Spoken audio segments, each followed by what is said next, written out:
हाँ जी sir,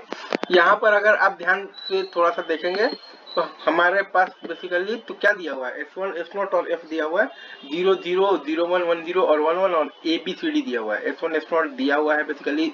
selector lines और ABCD दिया हुआ है और F दिया हुआ है, ठीक है।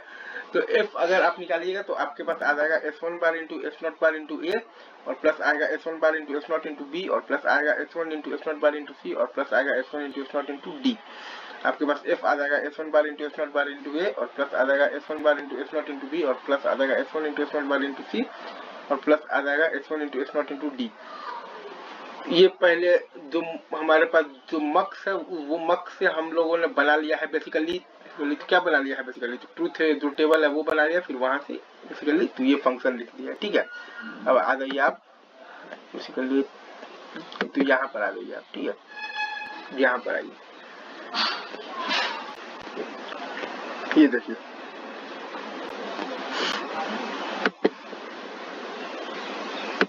हाँ, इसकी अगर अपन बात करेंगे तो अगेन यहाँ पर अगर आप ध्यान देंगे तो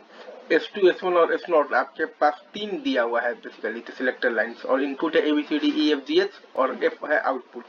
तो S2 S1 S0 और F के बीच में अपन बना लेंगे बेसिकली तो ग्राफ ABCDEF और GH। तो F हमारे पास आ जाएगा S2 bar into S1 bar into S0 bar into A और प्लस आ जाएगा S2 bar into S1 bar into S0 into B और प्लस आ जाएगा S2 bar into S1 into S0 bar into C और क्या आएगा तो प्लस आ जाएगा S2 bar into S1 into S0 into D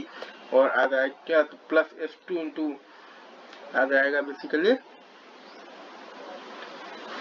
S1 bar into S0 bar into E और plus S2 into S1 bar into S0 into F और plus S2 into S1 into S0 bar into G और plus S2 into S1 into S0 into H। That's it. चलिए ठीक है sir, आगे बढ़ते हैं।